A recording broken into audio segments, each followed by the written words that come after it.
How much testing should you be doing with your ad campaigns?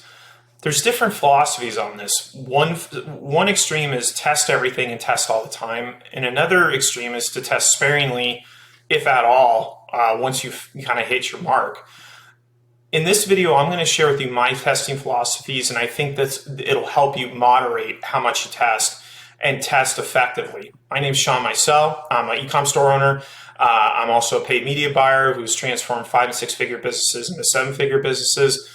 And in this video, what I'm going to share with you is how I test. And if you could see, this is a lead gen campaign that I'm running for my freelancing paid media buying. And in the beginning, I personally, with a small budget, you can see I was only testing like $10 a day, $20 a day. I test in proportion to my budget. What that means is if I only am spending $10 or $20 a day, I'm only going to test like maybe 2 ad sets and maybe a couple ads, and a couple creatives. The reason for this is that first of all, testing is going to involve failing. And failing is looking at something like 80 to 90% of your tests will fail. And that's okay. That's what testing's for, is to find, the best route to get to where you want to be. But at the same time, I want to tackle a couple philosophies that I think are kind of screwball. One is to test everything and test all the time. My philosophy is I want to get you to profit as quickly as possible and test sparingly, because I want to maintain those profits and I want to maintain what we built. Testing everything is you're going to have to take a chunk of budget and you're going to have to set it aside and you're going to have to test everything. Testing creatives, testing ad copy, testing call to action, testing landing pages, testing, just the whole gamut.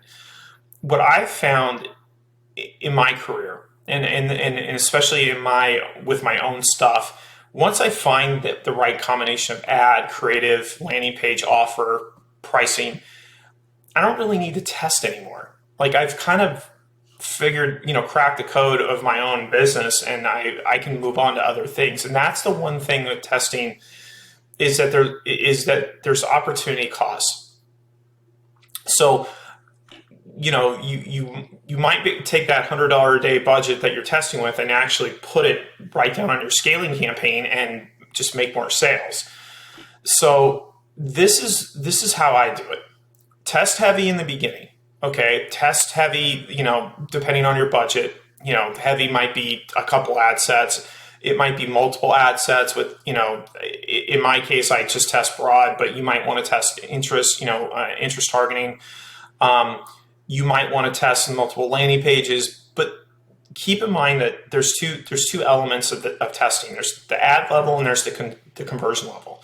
The ad level is going to move faster and you're going to get, kind of results faster because you're going to see like, oh, this one gets more clicks or this one gets more checkout visits or whatever. The conversion level is going to take longer because it basically you're involving people paying for stuff or opting in or giving up something in exchange for something, right? So keep in mind that test heavy in the beginning. Then once you figure out, you kind of crack the code for your own stuff, then I test very sparingly. I only test if I feel like I know that there might be a piece of information I got through like my feedback loops with my follow-up emails where I'm like, that there's something there that I think I can exploit in a good way, or there's something or my performance has backslid a little bit, so maybe it's time to try something different. I'm all about trying different things, but do it very sparingly once you've gotten profit. At that point, you just want to think about scaling and maximizing your ROI. So in terms of testing elements, what I test on the ad level is I generally test creatives because those are about 80% of what pulls an ad. Then the other part of it is I test copy. Okay. And if I know I have a creative that works and I just test copy, I don't worry about, making a new creative. In terms of conversion, usually I test checkout visits and I specifically test like, formats or copy within the checkout. I don't really test copy on the landing page because generally it kind of works because I've done my homework and I've done my research, but I might test like a headline, a lead, a call to action, or ideally an offer or pricing. So I hope that helps with your testing protocol. If you have more questions, drop a comment below, drop a line, and I'll be happy to answer it. And I'll see you in the next video.